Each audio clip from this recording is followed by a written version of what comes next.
Kisah sedih individu paling pintar di dunia, William James Sidis. Pada tahun 1898, lahirnya seorang lelaki yang bakal dinobatkan sebagai individu paling pintar di dunia. Beliau bernama William James Sidis dan dia dianggarkan mempunyai tahap penilaian IQ paling tinggi dalam sejarah. Ibu bapanya iaitu Sarah dan Boris juga bukanlah calang-calang orangnya. Bapanya Boris merupakan seorang ahli psikologi terkenal, sementara ibunya Sarah pula merupakan seorang doktor.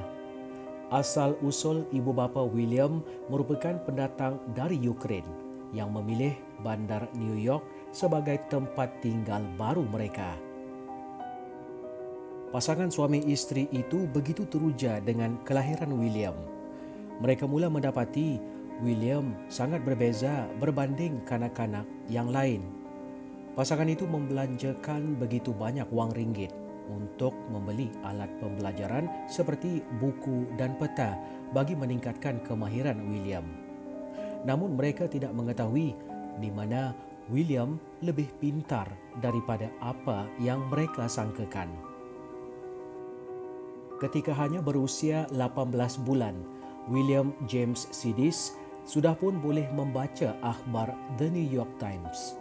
Apabila usianya mencecah 6 tahun, William boleh bertutur dalam beberapa bahasa, termasuk bahasa Inggeris, Perancis, Jerman, Rusia, Hebrew, Turki dan Armenia. Malah William juga mencipta bahasanya sendiri ketika kecil.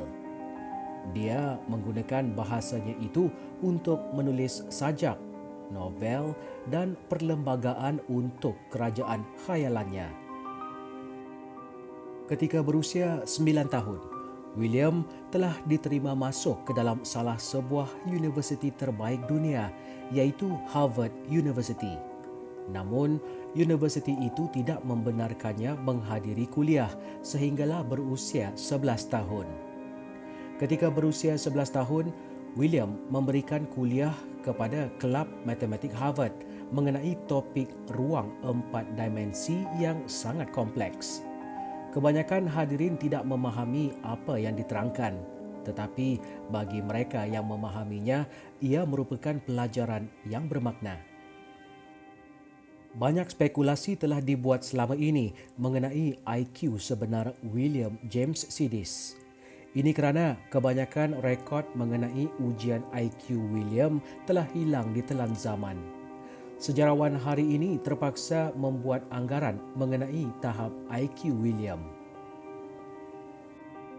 Bagi memudahkan mereka memahaminya, 100 dianggap sebagai purata IQ, manakala 70 adalah di bawah standard. Apa-apa markah di atas 130 dianggap sebagai berbakat atau sangat pintar.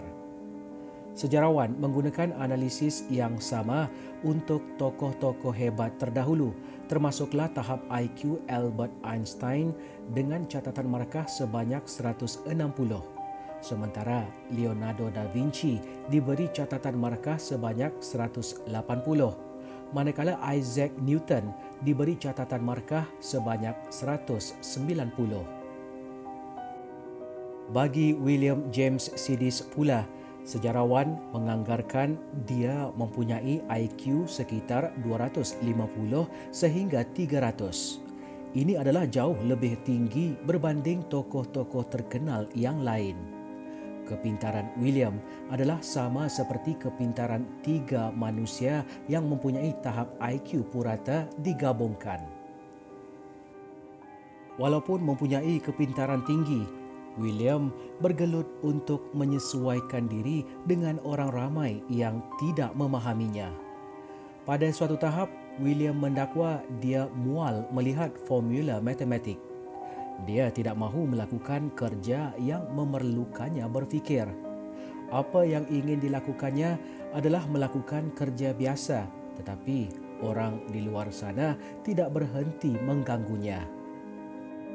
Pada tahun 1937, William mendapat perhatian buat terakhir kalinya apabila seorang wartawan The New Yorker menulis artikel tentang kehebatannya. William bertindak menyaman penulis itu kerana melanggar privasinya, tetapi hakim menggugurkan kes itu. Hakim memutuskan bahawa apabila seseorang itu sudah menjadi tokoh masyarakat, dia akan selamanya dikenali ramai. William yang kalah dalam kes itu kembali mengasingkan diri dari perhatian umum. Pada tahun 1944, mayat lelaki paling pintar itu ditemui oleh tuan rumahnya. William James Sidis meninggal dunia akibat pendarahan otak pada usia 46 tahun. Lelaki yang pernah dinobatkan sebagai individu paling pintar itu meninggalkan dunia dalam keadaan miskin dan hanya bekerja sebagai seorang kerani pejabat. Mungkin ianya adalah apa yang diimpikan oleh William.